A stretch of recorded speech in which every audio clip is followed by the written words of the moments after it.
Hi, it's Chris Brown from Groundwork Tools, and I'm in the midst of a rebuild slash regulation. I've replaced parts on this 1923 Steinway M. It has Steinway hammers, and it's got shanks and whippings, rebushed the keys. Previously, the key tops had been recovered. And on the way to this, in its reassembly, I put new punchings, polished the key pins, put new balance and front punchings on. And so I'm at a point at which I need to level the keys, do a preliminary level, the first round. And it occurs to me that there are some things that I do that might be helpful to show. In the process of bringing the action out to the bench, I use key steps, they fit on the key pin. They have a screw that has a press fit that turns up to touch the key and makes bedding samples that I can then set up accurately to. But whether you're at the bench or in the piano, the key step is useful as a device for supporting the key for leveling. And the way I like to do it is to pre-level the key with a cut punching, so I don't have to take anything apart. And then I put a key step, I take the punching out, put a key step on the key pin, and turn it up to just touch the key. So now I have a key that when I'm done my leveling will be at the right height. I don't have to fuss with figuring out what punchings to put on that last key at both ends. The sharps I've ignored so far. So I set the key height, then I set my key step and turn it up to just touch the key. So it's supporting the key at its finished key height. And I do that at both ends, clearly. And ideally, I want my straight edge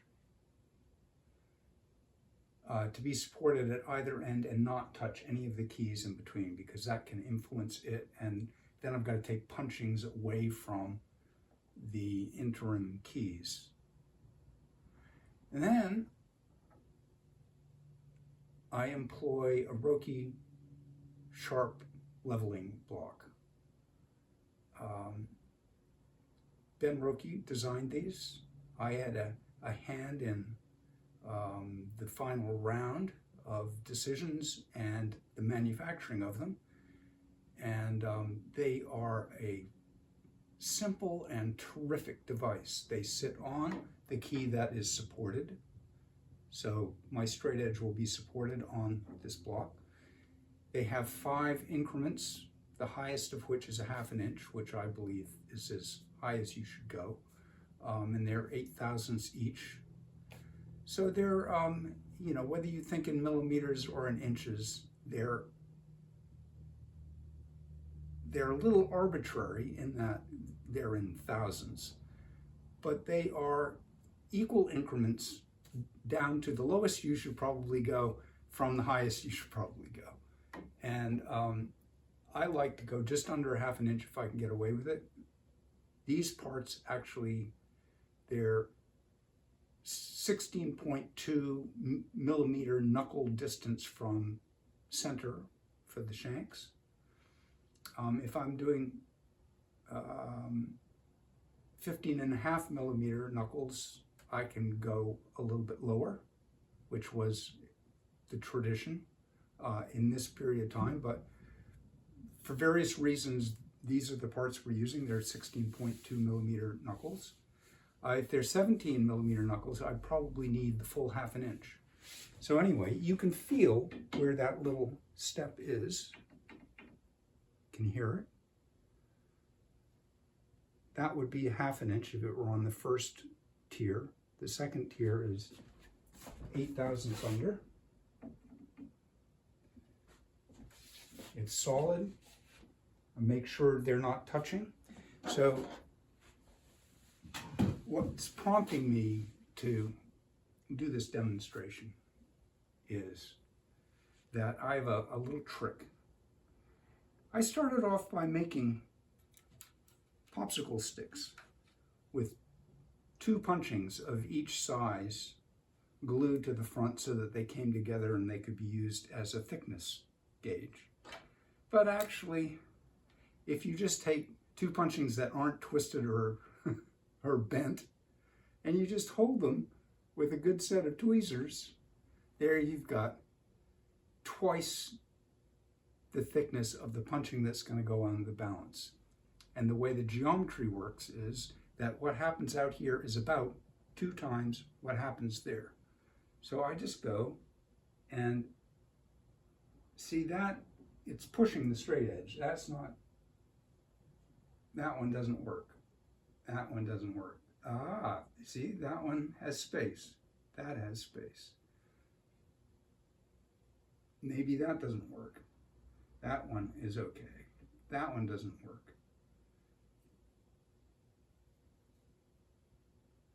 Actually, I need my glasses on. But, okay, that one definitely needs, this is the thickest punching, which I, in my kit, I think it's 45 thousandths or something. That one doesn't work. So I'm starting to put the punchings on. So I would go, that one definitely gets one. Maybe not.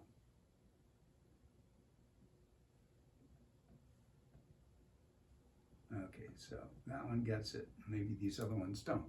And then I'll go to the next size down, and it just makes it, it takes the stress of deciding everything sort of out of the picture. Because what you don't want to do is to put a punching in there that makes the key go too high, because then the next time around you've got to pull that punching out and try again. So it's a real setback. Whereas if you're finely gauged to going just up to that, then 3 rounds and you're done. And 2 rounds and you're pretty well done. After the second round, you can regulate the action, and then you do the weigh off, and then you do a final round. And you have finally, and in between then, by the way, you do your spacing and your squaring. And it's easier after the first round because the keys are up closer. But anything that is egregious or obvious, I would, well, for instance, as I was roughing in the height of the keys, and this is important, you need enough key pin above the key. That is just barely enough. And you can see by the key step how much key pin there is above that supporting screw. And you need a good 1/8 of an inch, but better to have a little bit extra there. Some of these pins, when I put the keys on, when I put the, I put about 60 thousandths of punchings,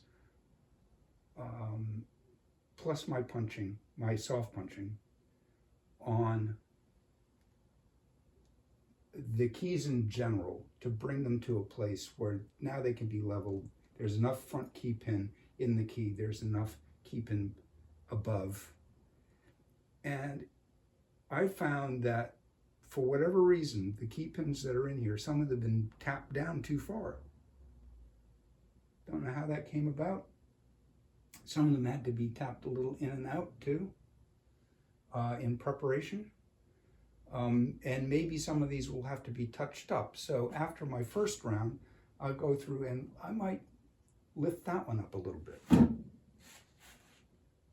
A way to do that,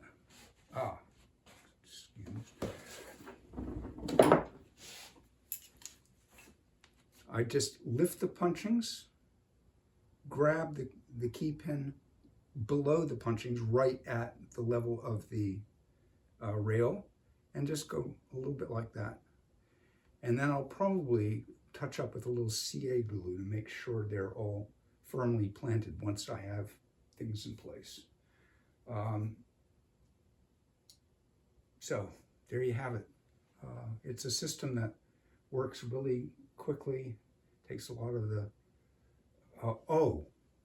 I do not do it with weights on the end of the keys because those weights are different from the actual weight of the hammer. They are not calibrated. This is a light hammer, that's a heavier hammer. It's kind of, you know, there are circumstances where it can help you, but mostly if you've got an assembled action, just you take the top stack off 2 or 3 times. It's not a big deal. It happens quickly. And there are other reasons why you have to have the top stack off anyway, particularly if you're weighing off. The first time the top stack comes off, I take medium super CA glue and swab each of the holes and run the screw in and out. So that basically I have CA glue in reinforced holes that are the size that fits the screw that goes into them. You don't want those holes being too tight, and you definitely don't want them being too loose, because then they can strip out along the way and you've got to repair, which is, it's a setback and annoying. And you know, if you put a material in there as part of your repair, that's not great because it pushes the screw a little bit. Anyway, you want the top stack well fit to the key frame, which is an earlier process, and you don't want to muck that up with a shim in your final moments of you're finally getting things back together, the mover's about to arrive, you don't want an extra repair. So this just makes sure that as you go in and out, that one vulnerability just isn't a vulnerability. And it takes 2 minutes to get the top stack off, maybe? How long does it take to set up your key weights? And they can fall off the back, and they can soil your back checks. You know, if there's an advantage to it, fine. But in terms of getting on with your regulation and having a fine result, you're going directly toward that goal, the same goal, with each of 3 rounds of well-supported, strategic key leveling.